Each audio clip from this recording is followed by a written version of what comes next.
मामी के इश्क में मामा की हत्या। द्वारकापुरी पुलिस ने किया सनसनीखेज हत्या का खुलासा। भांजे और उसके दोस्तों के साथ मामी ने मिलकर रची थी साजिश।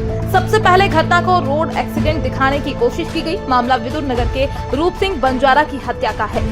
एडिशनल डीसीपी अभिनय विश्वकर्मा ने बताया, 14 तारीख को मिले रूप सिंह बंजारा के शव की विवेचना में हुआ खुलासा।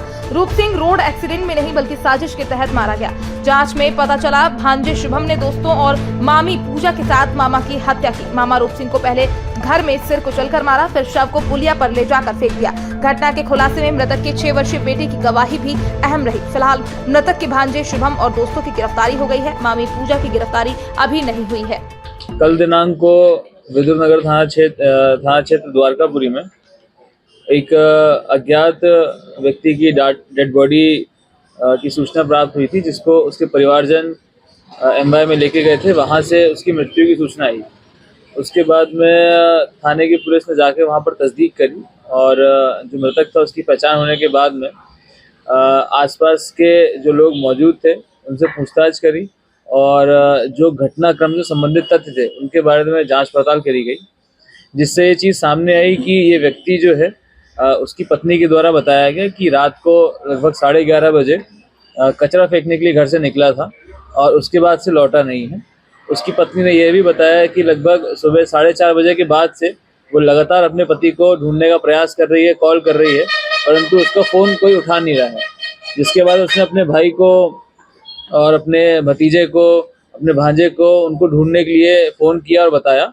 इसी क्रम में उनके भतीजे के द्वारा, उनके भाई के द्वारा अहिर खेड़ी के पास में एक पुलिया बनी हुई, वहाँ पर उनकी गाड़ी और उनकी डेड बॉडी मिली, जिसके बाद पुलिस के पास में सूचना आई। तो प्रथम दृष्टया यह सामने समझ में आ रहा था कि ये शायद एक्सीडेंट का मामला हो सकता है और शव का पोस्टमार्टम के लिए एमवाई लेके जाया गया और वहाँ पर उसका पोस्टमार्टम किया गया। परंतु गाड़ी में किसी भी प्रकार की चोट ना होना और जो घटना स्थल था वहाँ पर एक्सीडेंट के पर्याप्त साक्ष्य न उपस्थित होने पर एक संदेह उत्पन्न हुआ था, जिसके आधार पर आगे विवेचना बढ़ाई गई। इस पे जो फरियादी था, जो मृतक था, उनके फ़ोन रिकॉर्ड्स को चेक किया गया।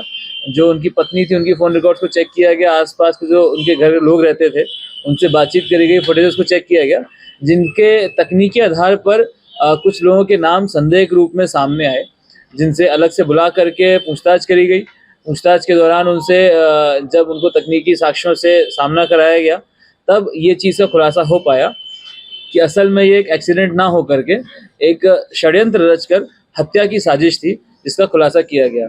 इसमें हत्या में जो मृतक की पत्नी थी उसने अपने भांजे के साथ मिलकर मृतक को मारने का षड्यंत्र रचा था और जो भांजा है उसने अपने दोस्तों को पैसों का लालच दे करके इस हत्या में शामिल होने के लिए राजी किया था और 2 दिन पूर्व से इन्होंने प्लान बना करके 2 दिन पूर्व में इन्होंने पूरे घर की लोकेशंस, आसपास कहाँ कैमरे नहीं है उनको देखा, तलाशा और रूट्स तय किए कि कहाँ पर जाना है, कैसे डिस्पोज करना है, इन सब चीज़ों पे विश्लेषण किया।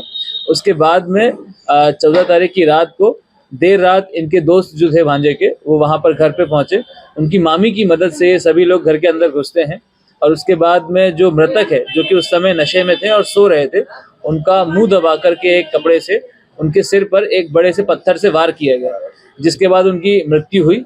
मृत्यु होने के पश्चात में उनके सिर को एक बोरी या पन्नी जैसी चीज़ से कवर किया गया ताकि उसका खून ना बहे नीचे ज़्यादा, और उनको उन्हीं की एक्टिवा गाड़ी में बैठा करके एक ऐसे रास्ते से जहाँ पर कहीं भी सीसीटीवी फुटेज नहीं थे, वहाँ से ले जा करके एक पुलिया के पास में उनको छोड़ दिया और गाड़ी को वहाँ गिरा दिया। उसके बाद से जो खून से सने हुए कपड़े, चादर, तकिया वगैरह था, उस पर एक गुप्त लोकेशन पर जाकर उन्होंने उसको छुपा दिया।